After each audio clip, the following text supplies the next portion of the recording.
Greetings fellow air travellers. This video is for everyone who has ever bought an airline ticket. I'm going to make this video as short as possible, but the large amount of information included will inevitably dictate the length, so please bear with me. Hopefully at the end of this video I will have convinced you that there is a deception going on right in front of your eyes. This affects every person that has ever travelled on a modern day airliner. If you're not convinced, then I hope that this information will have planted a little seed of thought that you can use later on when something else related comes to light. We have been told that the fuel for a flight consists of about 50% of the ticket price. We have accepted this information for many, many years. What if that information was wrong? What if the manufacturers knew this and chose to keep it quiet? We've all experienced walking up the airplane steps, stopping in the queue and looking around.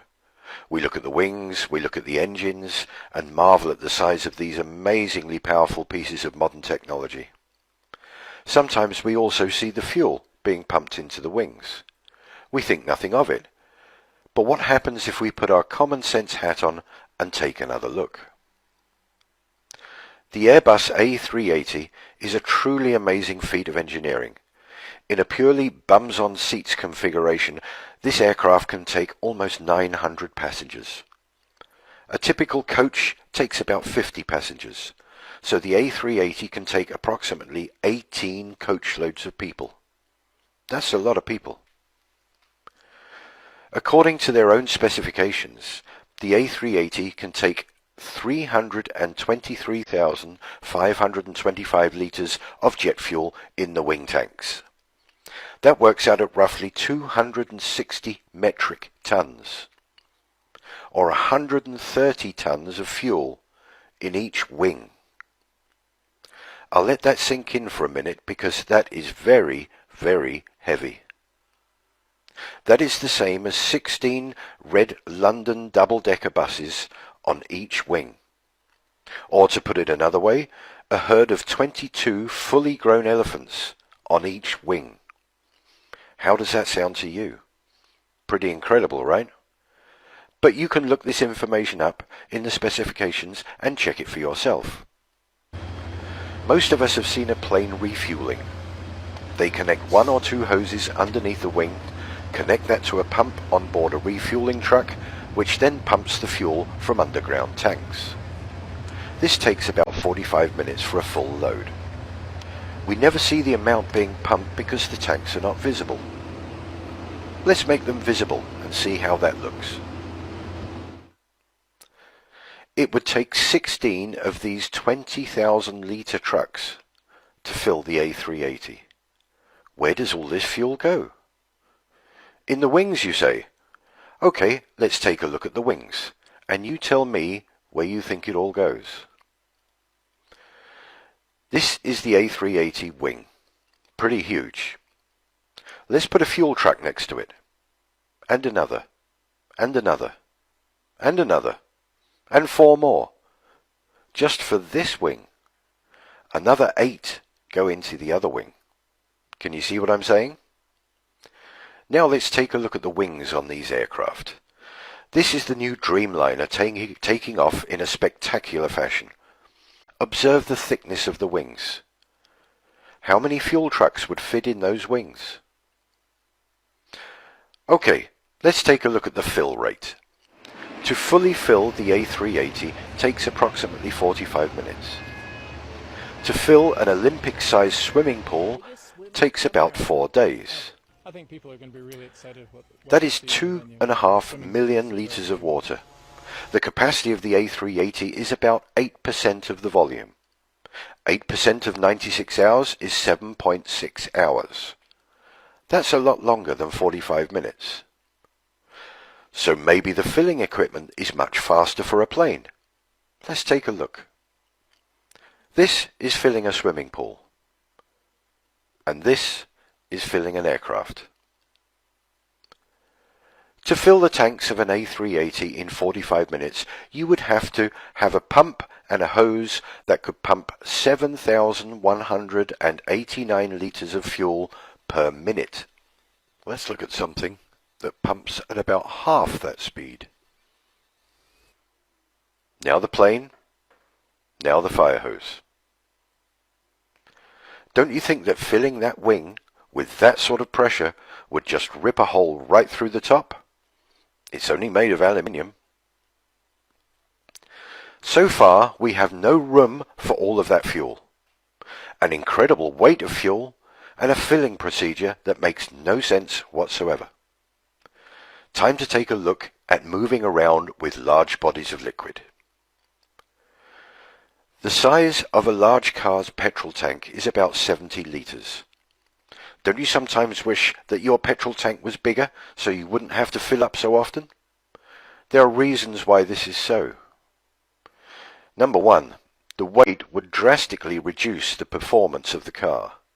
And number two, the amount of fuel sloshing about in the tank would seriously interfere with the road holding whilst going around corners. This doesn't seem to be the case with aircraft using vast quantities of fuel. Let's take a look at what large bodies of liquid does to road holding. Not a pretty sight. Now let's look at a couple of landings of aircraft and try to imagine hundreds of tons of fuel sloshing about in the wings. I think you might be getting the gist of what I'm trying to say. It is ridiculous to think that these aircraft take off, fly, bank, maneuver and land with large amounts of liquid moving in all directions. The next video clip is from the US Air Force, showing the filling and strapping down of the large bladder tanks used for in-flight refueling of their aircraft. Bear in mind that these 3 tanks are only 9,000 US gallons. This is just under 10% of the fuel needed to fill the A380. Look at the lengths these guys go to and the amount of straps needed to stop this lot sloshing around. Also, this 9,000 gallons takes up a good portion of the aircraft's cargo bay. Where on earth would you fit 10 times this amount on an A380? Is it making sense to you yet? Let's move on to the workings of a modern fan turbine jet engine. Rather than explaining this myself, I will let this short video do the work for me. Observe that at the end they actually say that the secondary flow, which is only compressed air, is the major contributor to the engine's thrust. Hear that, boys? What is it? Just another narrow-body aircraft. Hey, my atoms are shaking. Strange. It sounds far, but I bet my last proton that beast is much closer than you think. Hold on, people. It's a LEAP-powered aircraft. A leap into the unknown. What on earth is a leap? Something you sure haven't seen before. Everybody get ready. We're going in. Can someone please tell me what just happened? Sure. The engine makes a plane move forward. Thrust is produced by air being pulled in by the fan blades. Then this air is ejected at greater speed through the exhaust, creating the required pushing force. This is a principle of Newton's law. For every action, there is an equal and opposite reaction. So how is this possible? Gentle souls, come with me to the bypass. Extreme sport freaks, with me, we'll hit the compressors, combustor, and turbines. The LEAP is a high bypass ratio engine, which means that a large amount of air bypasses the core of the engine to be ejected directly into the exhaust stream. The fan acts like a propeller. Its curved rotating blades accelerate the airflow into the engine. Lighter composite materials provide better efficiency and resistance. Here come the compressors. Get ready. Things are gonna heat up. Feel that? It's the low-pressure compressor squeezing us. Now, the high-pressure compressors. You're gonna feel the difference. Ultra-efficient compressors deliver optimum air pressure and temperature conditions for combustion. It's rising up now. Let's get toasted! Gentlemen, meet your kerosene counterparts. These guys are gonna light up your day. Already? We usually mingle inside. Not anymore. I thought there'd be more of you. Normally, yes, but in this engine, fewer of us are needed. This little kerosene particle is right. The LEAP engine burns less fuel than former engines. In addition, the fuel nozzles mix fuel and air before they enter the combustor, creating a homogeneous mixture that minimizes the peak temperature during combustion. This technology significantly reduces emissions. Okay, let's go. The combustion chamber. This is the heart of the engine, where energy is created through combustion of fuel and compressed air. Are you ready? Here comes the final blast. What a boost! Where are we now? Turbines, let's transfer our energy to them. This is the last extreme stage before we join the soft team. Enjoy. Advanced material and aerodynamics make the turbines much more efficient and durable. The pressure and speed of the hot gases provide the force needed to turn the turbines and its shaft, which in turn drives the compressor and fan. Come on, guys, don't hang around. We alone are responsible for 90% of the thrust from this baby. Here come those adrenaline junkies.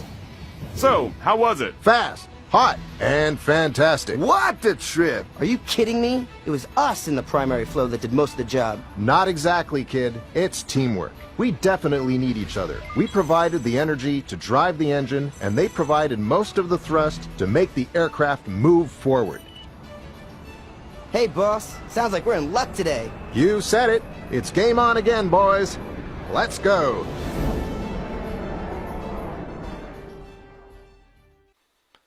Now let's watch how compressed air, ejected at force into ordinary air, reacts. This is an experiment that anyone can do at home. You compress air inside a plastic bottle, pop open the top, and see the result: water vapor. This is what is happening when the jet engines are in cruise mode. They are running purely on compressed air, and the contrails are water vapor being ejected out from the engines. While small amounts of fuel are needed to get the jet engine up to speed, when in cruise mode, the engines use very little to no fuel whatsoever. We are being charged huge amounts for fuel that doesn't exist. It's not needed to fly these amazing machines. All that's needed is the most abundant thing that we've been given: air. I will end this video here with a clip of the A380 at an airshow doing a slow pass. It looks as though it is levitating at one point, but that is the subject of the next video, which involves our little friends, the bumblebees. Very, very slow speed. It's an awesome sight. And I don't know the word awesome, but it's true in this case. Look at that. It is almost unbelievable. This, of course, is using the flight safety fly-by-wire programs that the Airbus things have installed. Overall length 73 meters. Wingspan is a max width for short.